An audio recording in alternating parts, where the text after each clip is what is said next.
Bharat wicket keeper batter Rishabh పంత్కు ICC shock ఇచ్చింది. అంపైర్తో పంత్ తీరుపై మందలించింది.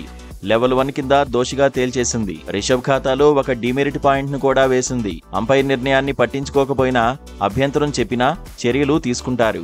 ఆర్టికల్ 2.8 కింద ఐసీసీ పనిష్మెంట్ ఇస్తుంది. ఇంతకీ లీడ్స్ లో పంత్ ఏం చేశాడంటే, మూడో రోజు ఆటలో ఇంగ్లాండ్ బ్యాటింగ్ చేస్తున్న సమయంలో బంతి ఆకారం మారిందని అంపైర్ కు ఫిర్యాదు చేశాడు. 61వ ఓవర్లో బంతి గురించి అంపైర్ దృష్టికి తీసుకువెళ్లాడు. అయితే బంతిని అంపైర్ పరిశీలించాడు. బాలు ఉన్న తీరుపై సంతృప్తి వ్యక్తం చేశాడు. అప్పటికప్పుడు బంతిని మార్చేందుకు నిరాకరించాడు. దీంతో పంత్కు కోపం వచ్చింది. వెంటనే అంపైర్ చేతిలో నుంచి బంతిని తీసేసుకున్నాడు. వాగ్వాదానికి దిగాడు. అంతటితో ఆగలేదు.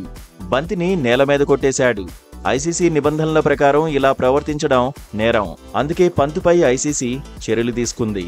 మ్యాచ్ రిఫరీ ముందు తాను చేసిన తప్పును రిషబ్ అంగీకరించాడు. దీంతో తదుపరి విచారణకు ఐసీసీ ఆదేశించలేదు. లెవెల్ 1 కింద తప్పు చేసినట్టు తేలిన వారికి కనీస శిక్ష మందలించడమే. గరిష్ట శిక్ష అయితే మ్యాచ్ ఫీజులో 50% కోత పడుతుంది.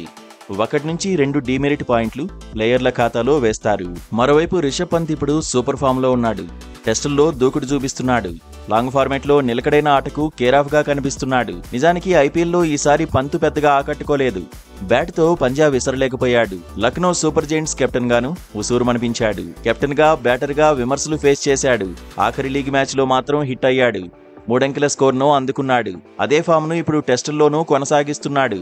లీడ్స్ టెస్ట్లో 2 ఇన్నింగ్స్ల్లోనూ రఫాడించాడు. ఇంగ్లాండ్ బౌలర్లను సమర్థంగా ఎదుర్కొన్నాడు. ఒత్తిడిలోనూ మెరుగైన ప్రదర్శన చేశాడు. టెస్ట్ సిరీస్ కు ముందు పంత్ ఒత్తిడిని ఎదుర్కొన్నాడు. ఓ దశలో రిషబ్ కు ధ్రువ్ జురేల్ తో పోటీ తప్పదనే చర్చ జరిగింది. అందుకు తగినట్టే అనఫిషియల్ మ్యాచ్ల్లో జురేల్ రాణించాడు. అయితే పంత్ మాత్రం తనకు తానే పోటీ అని నిరూపించుకున్నాడు. లాంగ్ ఫార్మాట్ లో తనకు తిరుగులేదని వరుసగా 2 సెంచరీలతో చాటుకున్నాడు. విదేశాల్లో మెరుగైన రికార్డుతో విమర్శకులను కూడా మెప్పించాడు.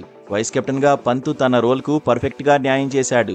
సిరీస్ లో రిషబ్ ఇదే జోరు కొనసాగిస్తే భారత్ జట్టుకు అడ్వాంటేజ్ అవుతుందని ఎక్స్పర్ట్స్ చెబుతున్నారు.